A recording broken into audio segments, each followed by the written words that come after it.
नमस्कार, स्वागत आहे तुमचं सर्वांचं आपल्या इग्नाइट पाठशाला या आपल्या युट्यूब प्लॅटफॉर्मला। आणि आज आपल्याला एक छान इंटरेस्टिंग टॉपिक शिकायचा आहे। नासा आणि इस्रो अंतराळ संशोधन भेट या परीक्षेकरिता विचारला जाणारा विज्ञान या विषयामधलाच हा टॉपिक असणार आहे। आणि इयत्ता 6वी आणि इयत्ता 7वी या दोन्हीही इयत्तांच्या विद्यार्थ्यांसाठी हा टॉपिक खूपच महत्त्वाचा ठरणार आहे। ओके, तर इयत्ता 6वी आणि 7वीच्या विद्यार्थी सेमी इंग्लिश असतील, मराठी मीडियम असतील, दोन्हीही मीडियम मध्ये हा टॉपिक विचारला जातो। मग आपण दोन्हीही लँग्वेज मध्ये शिकणार आहोत, म्हणजेच आपण मराठीमध्ये सुद्धा शिकणार आहोत आणि आपण इंग्लिश मध्ये सुद्धा शिकणार आहोत। प्रत्येकच टॉपिक आपला मराठी आणि इंग्लिश मध्ये पण आहे। मी आधी याच एक्झामचे प्रिव्हियस इयर क्वेश्चनचे लेक्चर सुद्धा घेतलेले आहेत, मागील वर्षीच्या प्रश्नांचे। ओके, तर आजचा आपला टॉपिक आहे लॉ ऑफ मोशन। कुठला टॉपिक आहे आपला? Law of motion. Law of motion हा टॉपिक आपल्याला आज शिकायचा आहे, गतिविषयक नियम। ठीक आहे, मग गतिविषयक नियम शिकायचे आहेत आणि याच एक्झाम साठी नासा इस्रो अंतराळ संशोधन परीक्षा यासाठी आपल्या ऍप्लिकेशनला इग्नाइट पाठशाला या ऍपला बॅच सुद्धा लॉन्च झालेली आहे। ही एक सेपरेट बॅच आहे स्पेशली फॉर नासा इस्रो अंतराळ संशोधन भेट आणि ही लाईव्ह प्लस रेकॉर्डेड स्वरूपाची बॅच असणार आहे। म्हणजे यामध्ये तुम्हाला लाईव्ह सुद्धा लेक्चर अवेलेबल आहेत आणि तेच तुम्ही तुमच्या वेळेनुसार रेकॉर्डेड स्वरूपात सुद्धा बघू शकताय। ओके, मग ही जी बॅच आहे ही 14 मे पासून सुरू झाली आहे आणि अजूनही ऍडमिशन प्रोसेस सुरू आहे, तुम्ही ऍडमिशन घेऊ शकता। ठीक आहे, 1499 या बॅचची फीज राहणार आहे। संपूर्ण अभ्यासक्रमावर आधारित ही बॅच असणार आहे। नियमित सराव चाचण्या यामध्ये अवेलेबल आहेत। अनुभवी शिक्षकांकडून मार्गदर्शन होणार आहे। रेकॉर्डेड व्हिडिओ तुम्हाला तुमच्या वेळेनुसार बघता येणार आहेत। ओके, सोबतच शंका म्हणजेच डाऊट क्लिअरिंग सेशन देखील यामध्ये असणार आहेत आणि पालक आणि विद्यार्थी यांची आपण एक doubt clearing session meeting, doubt clearing meetings हे देखील आपण अरेंज करणार आहोत। ओके, बॅच जॉईन करण्यासाठी तुम्हाला या खालील कॉन्टॅक्ट नंबरवर कॉल करायचा आहे किंवा ऍप्लिकेशन डाउनलोड करा। ऍपची लिंक तुम्हाला डिस्क्रिप्शन बॉक्स मध्ये दिलेली आहे। ओके, ऍपची जी लिंक आहे ती तुम्हाला डिस्क्रिप्शन बॉक्सला दिलेली आहे, तिथे जाऊन तुम्ही ऍप डाउनलोड करायचं आहे आणि ऍपवर तुम्हाला हे सगळंच जे आहे ते भेटून जाणार आहे। ठीक आहे, ही जी बॅच आहे ही भेटून जाणार आहे। मग आणि जर तुम्हाला त्या संबंधित कुठलाही डाऊट असेल तर तुम्ही या कॉन्टॅक्ट नंबरला कॉल करू शकता। आपला कॉन्टॅक्ट नंबर आहे 8983345857। ओके, हा आहे आपला कॉन्टॅक्ट नंबर। या कॉन्टॅक्ट नंबरला कॉल करून तुम्ही बॅच जॉईन करण्यासाठी इन्क्वायरी देखील करू शकता। ओके, चला तर आपण आपल्या टॉपिकला सुरू करणार आहोत। आपला टॉपिक काय आहे? Laws of motion. आपल्याला काय शिकायचं आहे आज? Laws of motion. Laws of motion म्हणजेच काय? गतीचे नियम। काय शिकायचं आहे? गतीचे नियम। आता बघा, गतीचे नियम मांडले कोणी? गतीचे नियम कोणी मांडले?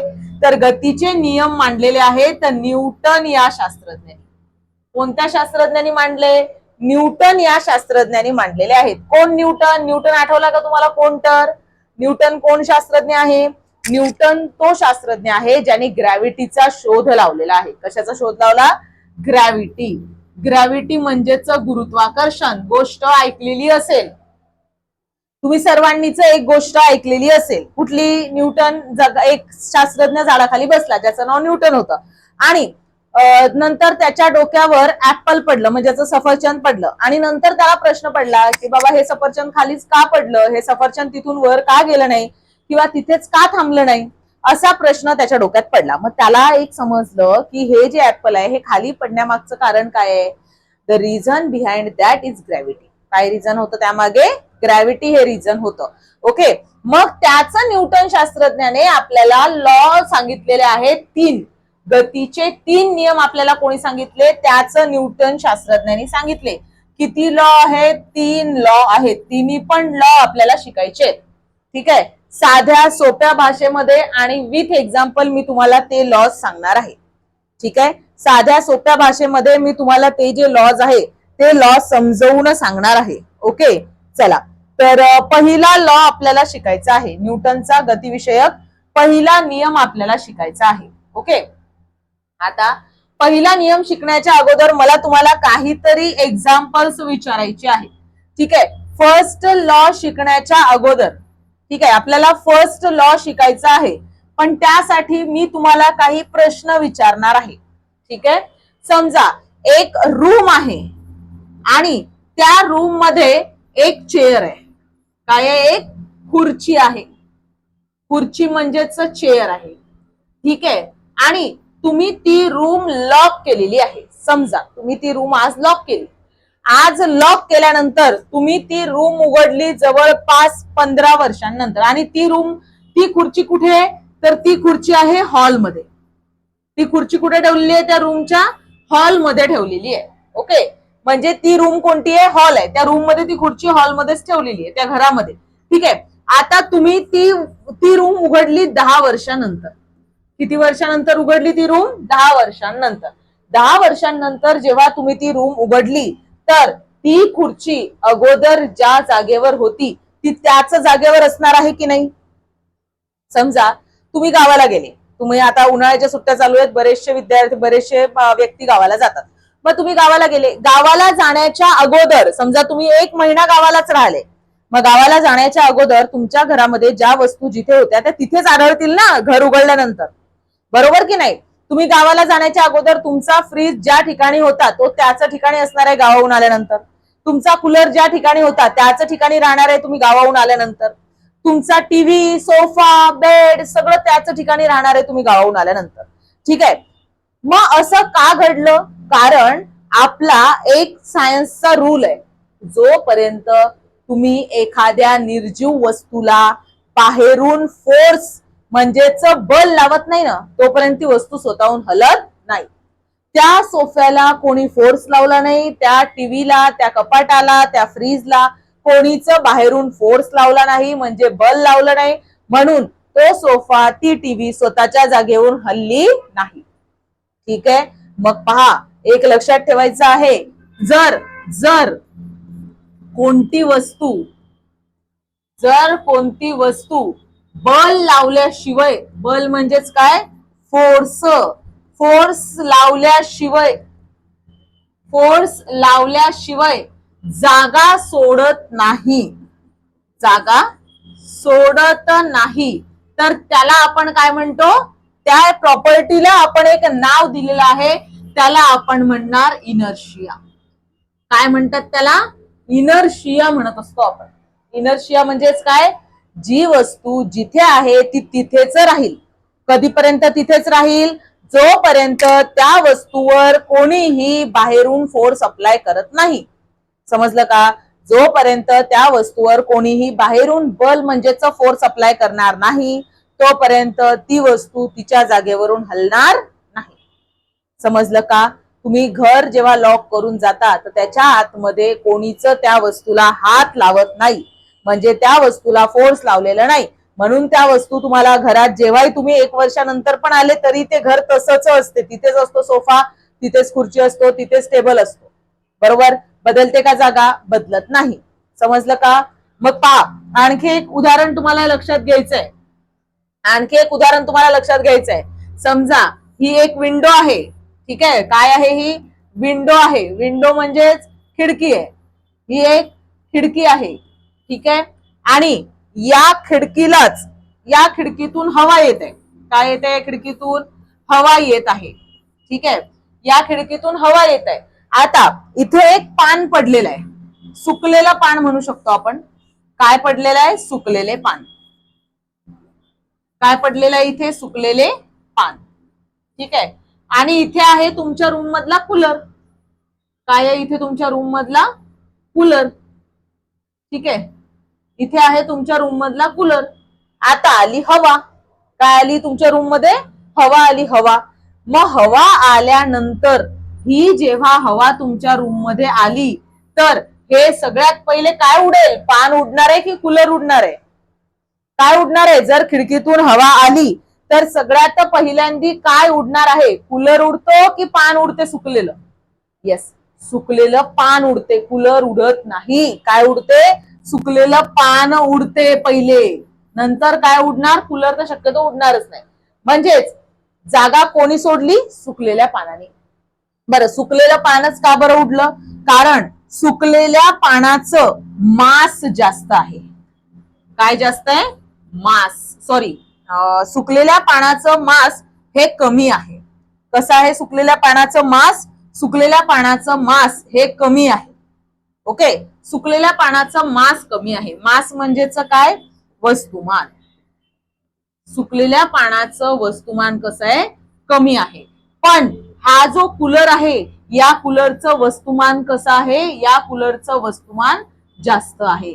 म्हणजेच या कूलरचं मास जे आहे, मास, हे मास कसं आहे? जास्त आहे. ठीक आहे, समजलं? मग म्हणूनच एक लक्षात ठेवायचं, आता हे पान याच्या जागी होतं, हे पान याच्या जागी स्थिर होतं कधीपर्यंत? जोपर्यंत हवा आली नाही. बरोबर? जडत्व दोघांकडे पण आहे. इनर्शिया जे आपण म्हटलं ना, इनर्शिया पानाकडे पण आहे, इनर्शिया कूलरकडे पण आहे. इनर्शिया म्हणजे काय? स्वतःच्या जागी टिकून राहण्याची क्षमता. मग स्वतःच्या जागी टिकून राहण्याची क्षमता या पानाकडे पण आहे, लीफकडे, आणि या कूलरकडे पण आहे. पण याचा इनर्शिया कमी आहे सुकलेल्या पानाचा. सुकलेल्या पानाचा इनर्शिया काय आहे? कमी आहे. का बरं? कारण त्याचं मास कमी आहे. मास कमी म्हणून इनर्शिया पण कमी. तो त्याच्या जागी थांबू शकला का? नाही. हवा आली तो उडला ना, म्हणजे तो त्याच्या जागी थांबू शकलेला नाही. म्हणजेच याचा इनर्शिया काय आहे? याचा इनर्शिया कमी आहे. इनर्शिया म्हणजे स्वतःच्या जागी टिकून राहण्याची क्षमता काय आहे? कमी आहे. का बरं कमी आहे? कारण याचं मासच कमी आहे म्हणून. त्याची चूक आहे का त्याच्यात? नाही, त्याच्या मासची चूक आहे. बरोबर? जर एखादा जाड माणूस असेल ना, एखादा बारीक माणूस असेल, बारीक माणसाला तुम्ही पटकन हलवू शकता, जाड माणसाला हलवता नाही येत. का बरं? त्यात बारीक माणसाची चूक आहे का त्याच्यात? नाही, कारण त्याचं मासच कमी आहे ना. ज्या व्यक्तीचं मास कमी आहे त्याला तुम्ही सहज हलवू शकता, पण ज्या व्यक्तीचं मास जास्त आहे त्याला हलवता येईल का? नाही, त्याला हलवता येणार नाही. ओके, मग लक्ष द्यायचं, इकडे लक्ष द्या. चला बघा, कूलरचं इनर्शिया जे आहे हे जास्त आहे. कूलरचं इनर्शिया काय आहे? जास्त आहे. का बरं जास्त आहे? कारण त्याचं मास जास्त आहे. इनर्शिया म्हणजे स्वतःच्या जागी टिकून राहण्याची क्षमता. स्वतःच्या जागी टिकून राहण्याची क्षमता कोणाची जास्त आहे? कूलरची जास्त आहे. याची जास्त आहे का आपल्या याची पानाची? नाही, पानाची जास्त नाही, कूलरची जास्त आहे. म्हणून कूलर एका जागी टिकून राहिला, पण पान एका जागी टिकून राहिलं नाही. मग याच्यावरून आपल्याला एक समजलं, मास जेवढं कमी इनर्शिया तेवढा कमी, आणि मास जेवढं जास्त इनर्शिया तेवढा जास्त. समजलं का? इनर्शिया प्रॉपर्टी काय आहे? इनर्शिया प्रॉपर्टी काय सांगते आपल्याला? इनर्शिया प्रॉपर्टी सांगते कोणतीही वस्तू स्वतःच्या जागी ठामपणे उभी राहू शकते. कशी उभी राहू शकते? ठामपणे उभी राहू शकते. ठीक आहे, कोणतीही वस्तू स्वतःच्या जागी ठामपणे उभी राहू शकते. ठीक आहे, यस. मग ठामपणे राहू शकते कधीपर्यंत? जोपर्यंत तिच्याहून बाहेर फोर्स लागणार नाही. पहा, आता आपण एकदा बघून घेऊया की काय आहे न्यूटनचा first law. An object at rest stays at rest, an object in motion stays in motion unless force acted upon in. म्हणजे एक्सटर्नल फोर्स म्हणजे जोपर्यंत एखाद्या वस्तूवर कोणतंही बाह्य बल कार्यरत होत नाही तोपर्यंत ती वस्तू स्थिर असल्यास स्थिरच राहते आणि गतिमान असल्यास गतिमानच राहते. Okay, yes. बरं, आता इथे पुस्तक ठेवलेलं आहे टेबलावर. हे टेबलावर पुस्तक आहे, ते आपोआप हलणार आहे का? नाही हलणार. का बरं हलणार नाही? कारण त्याच्याकडे इनर्शिया आहे ना. इनर्शिया आहे, इनर्शिया आहे म्हणून टेबलावर ठेवलेलं पुस्तक टेबलावरच राहते. तुम्ही कितीही वर्ष बाहेर गावी जा, ते पुस्तक टेबलावरच राहील. कंडिशन आहे तुमच्या घरात कोणतं मांजरीचं पिल्लू, कुत्र्याचं पिल्लू यायला नाही पाहिजे. बरोबर? नाही तर मांजरीचं पिल्लू कुत्र्याचं पिल्लू आलं तुम्ही म्हणणार की मॅम नाही, ते तर हल्ली वस्तू. अरे हल्ली तर मग त्याच्यावर फोर्स लावला ना त्यांनी. बरोबर की नाही? मग तुम्ही एखाद्या टेबलावर एखादी वस्तू ठेवून गावाला चालले गेले, बरोबर, आणि 10 ते 12 ते 15 वर्षांना जरी गावाहून आले ना तरी ते पुस्तक तुम्हाला तिथंच भेटेल. काय रिझन आहे? Inertia. What is the reason behind that? The inertia property. जडत्व हे त्याच्या मागचं कारण आहे. म्हणूनच जगात वस्तू आजही स्थिर आहेत. पण इनर्शिया आपल्याला आणखी एक गोष्ट सांगते की हे वस्तू स्थिर आहे, हे पुस्तक स्थिर आहे, तर हे पुस्तक स्थिरच राहील. पण एखादी वस्तू जर मुव्हिंग आहे, मोशन मध्ये आहे, तर ती वस्तू मोशन मध्येच राहते. समजत आहे का? चला मी एखाद्या उदाहरणावरून तुम्हाला सांगते. उदाहरणावरून सांगते मी. बघा, लक्ष द्या इकडे. चला, येस, हा बघा, आता इथे लक्ष द्यायचं आहे सगळ्यांनी. हा समजा याच्या आतमध्ये हा सन आहे आणि ही आपली पृथ्वी आहे. बरोबर? पृथ्वी सूर्याच्या भोवती फिरत आहे. बरोबर? मग पृथ्वी जेव्हा सूर्याच्या भोवती फिरते तर ही पृथ्वी रोज याच पाथ मध्ये फिरते, याच तिच्या स्थितीमध्ये ती फिरते. बरोबर की चूक? बरोबर. हा, याच स्थितीमध्ये फिरते रोज रोज. असं कधीच होणार नाही आज पृथ्वीला फिरणं जीवावर आलं आणि आज ती थांबून गेली बिचारी. नेव्हर. कधी असं होते का की आज पृथ्वीला जीवावर येत आहे, आज पृथ्वीला काहीच कामं करावेसे वाटत नाहीत तर पृथ्वी थांबली? नाही, असं कधीच होत नाही. का बरं असं होत नाही? कारण पृथ्वी ही कशामध्ये आहे? मोशन मध्ये. पृथ्वी कशामध्ये आहे? मोशन मध्ये. आणि ही पृथ्वी तोपर्यंत मोशन मध्ये राहील जोपर्यंत कोणी जाऊन हिला इथे फोर्स लावणार नाही, म्हणजे थांबवणार नाही. ज्या दिवशी कोणीतरी गेलं आणि त्या पृथ्वीला इकडनं फोर्स लावला आणि अडवलं, त्या दिवशी ती पृथ्वी थांबली. असं करू शकते कोणी? कोणी असं करू शकते का? नाही करू शकत. नाही करू शकत नाही बाबा. का बरं नाही करू शकत? पृथ्वी साधी सोपी सरळ वस्तू आहे का? की छोटीशी वस्तू आहे का? की नाही आपण गेलो सॅटेलाइट घेऊन आणि पृथ्वीला थांबवून टाकलं चालण्याशिवाय? नाही, पृथ्वी मोशन मध्ये आहे. पृथ्वी वर्षानुवर्ष, हजारो लाखो वर्षांपासून मोशन मध्ये आहे. ठीक आहे. मग आपल्याला इनर्शियाचा लॉ काय सांगतो? फर्स्ट लॉ काय सांगतो? कोणतीही वस्तू मोशन मध्ये असेल तर ती मोशन मध्येच राहील, आणि कोणतीही वस्तू ऍट रेस्ट असेल तर ती ऍट रेस्टच राहील. कधीपर्यंत? जोपर्यंत तिच्यावर कोणताही बाह्य बल लावल्या जात नाही, जोपर्यंत तिच्यावर कोणताही एक्सटर्नल फोर्स लागत नाही, तोपर्यंत ती वस्तू तशीच चालत राहते. अंडरस्टँड? समजलंय का सर्वांना? येस, समजलंय? येस. याला म्हणतो आपण फर्स्ट लॉ किंवा लॉ ऑफ इनर्शिया. ओके. आता आपल्याला जायचंय दुसऱ्या लॉ कडे. ठीक आहे. सॉरी, हा आपला थर्ड निघलाय. दुसऱ्या लॉ कडे आता आपल्याला जायचंय, दुसऱ्या नियमाकडे आता आपल्याला वळायचंय. ठीक आहे. आता दुसरा नियम काय म्हणतोय आपल्याला? पहिले आपण नियम जो आहे तो समजून घेणार आहे. पहिले दुसरा नियम काय म्हणतोय? Force depends upon mass and acceleration. वस्तूवर लावलेलं बल हे त्या वस्तूच्या वस्तुमान आणि त्वरण याच्यावर अवलंबून असते. ठीक आहे. बघा, आता बऱ्याच जणांना ऍक्सेलरेशन माहित नसेल. बरोबर. पहा, आपल्याला हा रूल काय म्हणतोय? हा रूल आपल्याला म्हणतो फोर्स डिपेंड्स अपॉन. कशावर फोर्स डिपेंड आहे? कशावर अवलंबून आहे फोर्स? फोर्स म्हणजेच बल.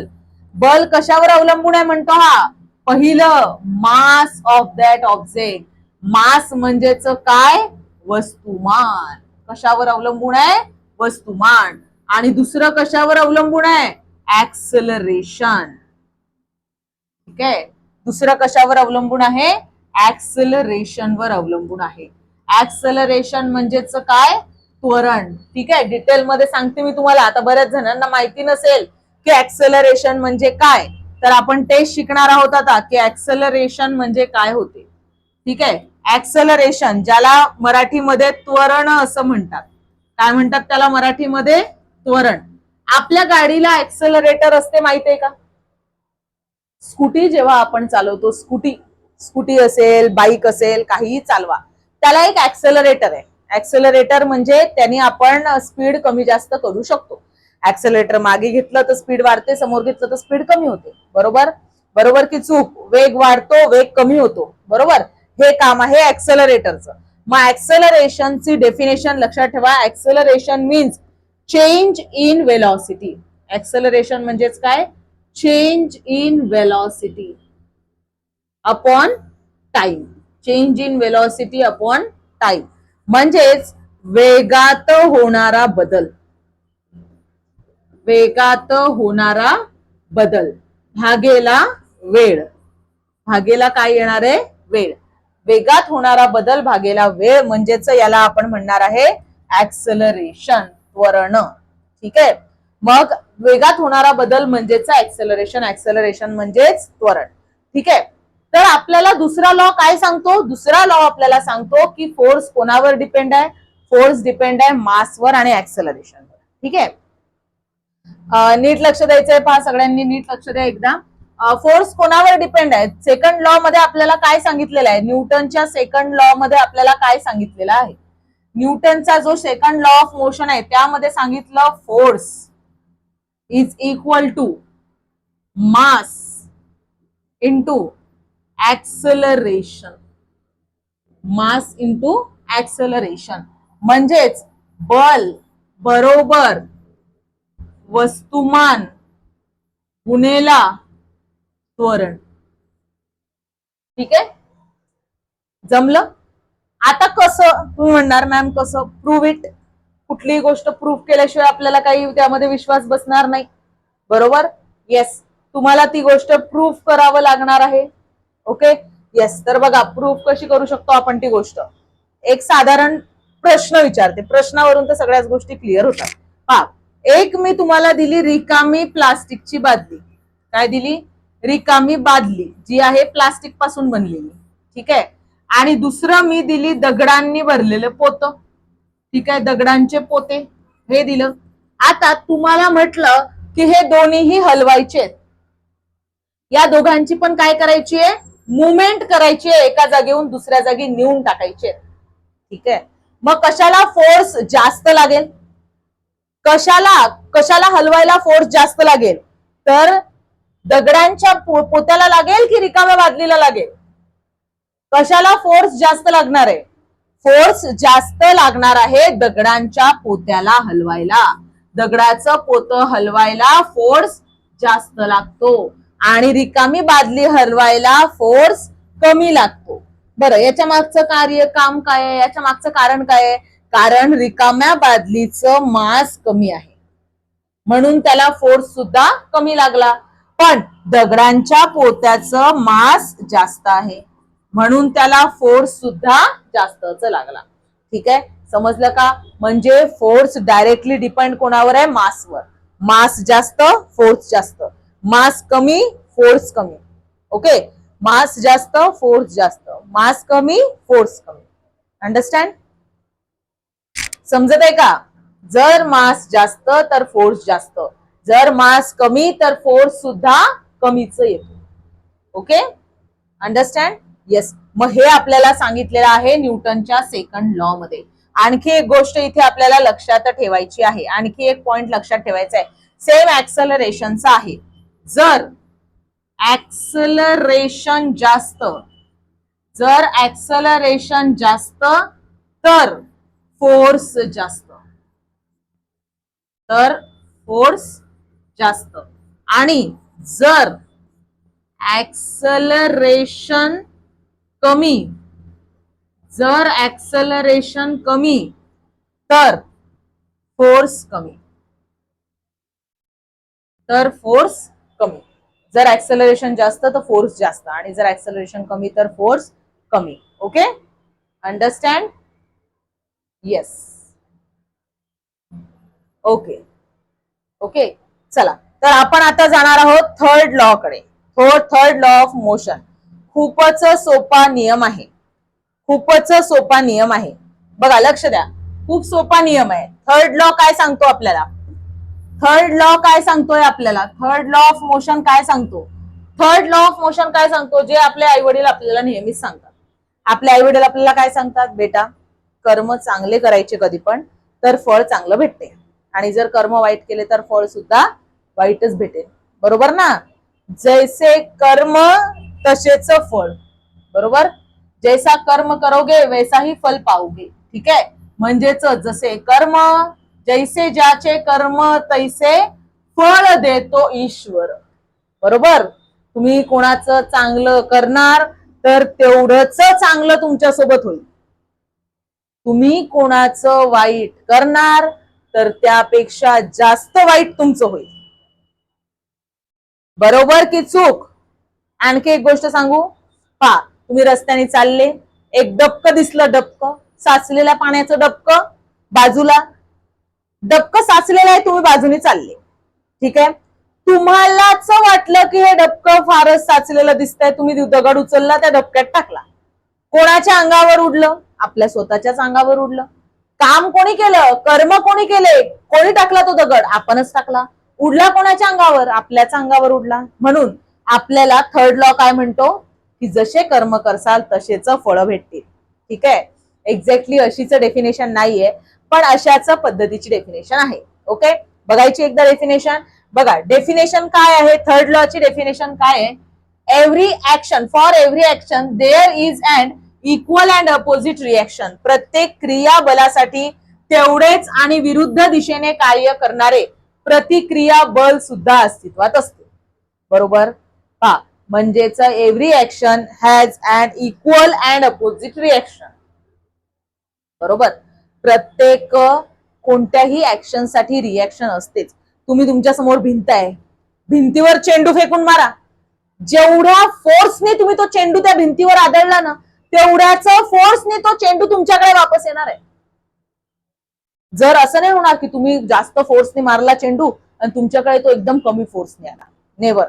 तुम्ही जेवढ्या फोर्सने तो चेंडू त्या भिंतीवर मारला, तेवढ्याच फोर्सने तो चेंडू वापस आला. Am I right or wrong?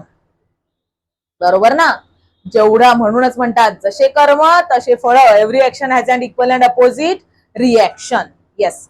आता इथे लक्ष द्यायचं आहे, हा स्विमर आहे. काय आहे? स्विमर आहे. स्विमर स्विमिंग करतोय, पोहत आहे. मग आता स्विमिंग करताना तुम्हाला माहिती आहे आपल्याला पाणी असं दोन्ही हातांनी मागे लोटावं लागतं. असं दोन्ही हातांनी पाणी मागे लोटलं की आपण असं स्वतः समोर जातो, आपली बॉडी काय होते? समोर जाते. मग तुम्ही जेवढ्या जोऱ्याने पाणी मागे लोटणार, तेवढ्याच जोऱ्याने तुमची बॉडी समोर जाईल. Am I right or wrong? सगळ्या ज्यांना स्विमिंग येत असेल त्यांना ही गोष्ट माहिती आहे. पण आता एक गोष्ट लक्षात घ्या, तुम्ही पाणी कसं ढकललं? तुम्ही पाणी ढकललं पुढून मागे. कसं ढकललं पाणी?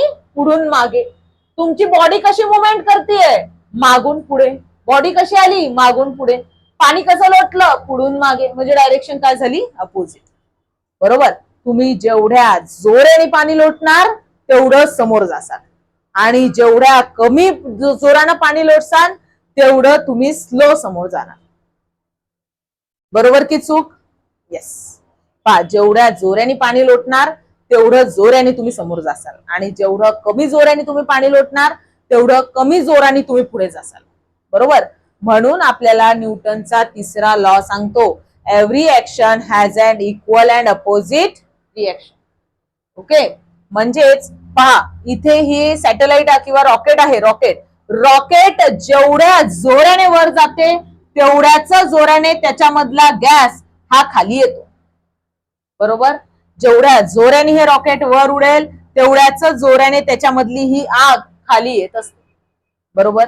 याच लॉला म्हणतात every action has an equal and opposite reaction. प्रत्येक ऍक्शनला इक्वल आणि अपोजिट रिएक्शन असतेच, असते 100%. ठीक आहे. हा जो लॉ आहे आपला, हा आहे आपला न्यूटनचा थर्ड लॉ ऑफ मोशन. ठीक आहे. मग आपण जर तिन्ही लॉ एकदा स्टेटेड केले किंवा एखाद्या पेजवर आपण पहिले जर आपले तिन्ही लॉ बघून घेतले, बघा आपण तिन्ही लॉ पाहणार आहे एकदा. येस. पहा, आपल्याला फर्स्ट लॉ ने काय सांगितलं? फर्स्ट लॉच हे काय आहे आपलं? फर्स्ट लॉ, ज्याला आपण लॉ ऑफ इनर्शिया असं पण म्हणतो. Law of inertia. Law of inertia काय सांगतो आपल्याला?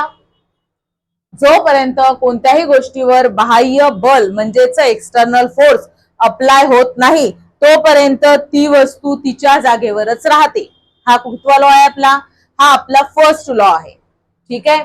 दुसरा लॉ काय आहे? सेकंड लॉ ला काय म्हणतो आपण? सेकंड लॉ ला आपण म्हणणार आहे law of acceleration. Law of acceleration. हा लॉ काय सांगतो आपल्याला? हा लॉ सांगतो force is equals to mass into acceleration. ठीक आहे. Mass into acceleration. म्हणजेच याने आपल्याला फोर्सचा फॉर्म्युला दिला. फोर्स कोणावर डिपेंड आहे?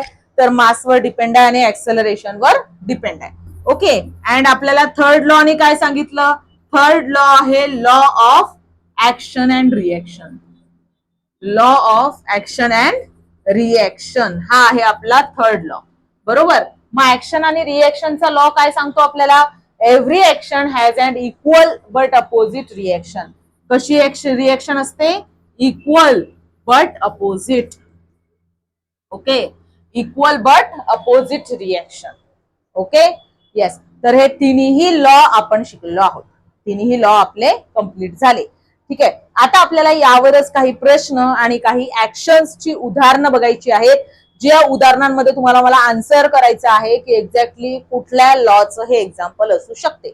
ओके. आपल्याला आता एक एक एक्झाम्पल जे आहे हे इथे बघायचं आहे. ओके, चलो.